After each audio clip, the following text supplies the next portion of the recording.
السلام علیکم، welcome to my channel Star Knowledge Centre. میری آج کی کہانی کا عنوان ہے سندباد کا دوسرا سفر، ہیروں کی وادی۔ پہلے سفر کے بعد میں نے فیصلہ کر لیا تھا کہ اب زندگی سکون سے گزاروں گا، لیکن تھوڑے عرصے بعد میں سمندری سفر کی خواہش نے میرے دل میں سر ابھارا۔ آہستہ آہستہ اجنبی علاقے دیکھنے کی یہ تڑپ بڑھتی چلی گئی۔ آخر ایک دن میں نے بغداد سے سامان تجارت خریدا اور سفر کرتا ہوا بصرہ کی بندرگاہ میں جا پہنچا۔ اگلے دن سمندری سفر شروع ہو گیا۔ میرے ساتھ 8-10 تاجر اور بھی تھے۔ یوں بحری جہاز میں تاجروں کی ایک جماعت سی بن گئی تھی۔ ہمارا طریقہ یہ تھا کہ ہم اپنا سامان بیچتے اور نیا خرید لیتے۔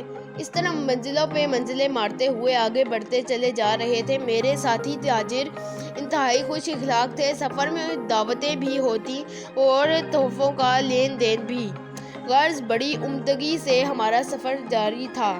ایک دن ہم ایک بے آباد جزیرے پر اترے۔ پچھلے سفر میں جسے ہم جزیرہ سمجھ بیٹھے تھے وہ دراصل ایک بہت بڑی ویل مچھلی تھی، لیکن یہ جزیرہ واقعی ایک جزیرہ تھا۔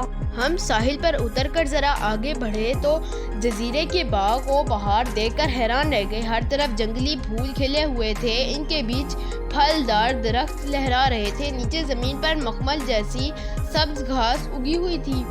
جگہ جگہ چھوٹے چھوٹے پھولوں والی جنگلی بیلیں اپنے بہار دکھا رہی تھیں۔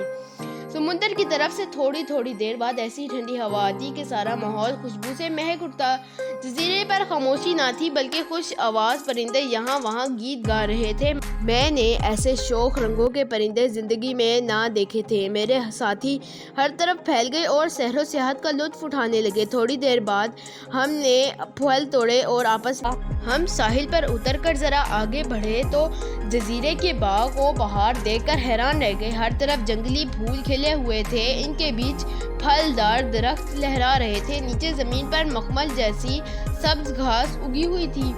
جگہ جگہ چھوٹے چھوٹے پھولوں والی جنگلی بیلیں اپنے بہار دکھا رہی تھیں۔ سمندر کی طرف سے تھوڑی تھوڑی دیر بعد ایسی ٹھنڈی ہوا آتی کہ سارا ماحول خوشبو سے مہک اٹھتا۔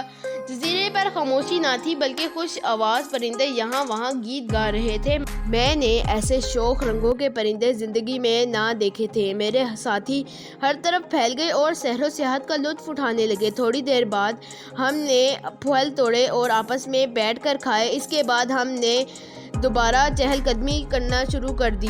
میں اس دوران ایک طرف کو نکل آیا میں اور ایک درخت سے ٹیک لگا لی۔ کچھ یہ جادو بھرا ماحول تھا اور کچھ رس بھرے پھل کھانے کا اثر تھا کہ میری آنکھ لگ گئی۔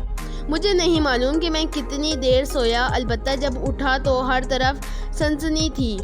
میں جھٹکا مار کر کھڑا ہوا اور اپنے ساتھیوں کو آواز دی، لیکن وہاں کوئی نہ تھا۔ میں دوڑ کر ساحل پر آیا تو دیکھا کہ جہاز ساحل سے کئی میل دور اگلی منزل کی طرف روانہ ہو چکا ہے۔ میں گلا پھاڑ کر چلایا اور اپنے ساتھیوں کے نام پکارنے لگا، لیکن یہ سب بے فائدہ رہا۔ میری حالت اس وقت دیکھنے والی تھی۔ میں ساحل پر اچھلا کودا، جہاز کی طرف پتھر پھینکے اور زور زور سے منہ سے آوازیں نکالیں، لیکن یہ سب لہروں کا شور بھی دب گئے اور جہاز آہستہ آہستہ میری نظروں سے دور ہو گیا۔ تو آج کے لیے اتنا ہی۔ یہ ابھی کہانی یہاں پر ختم نہیں ہوئی، ابھی یہ آگے بھی ہے، تو میں اس کا نیکسٹ پارٹ لے کے آؤں گا۔ اللہ حافظ۔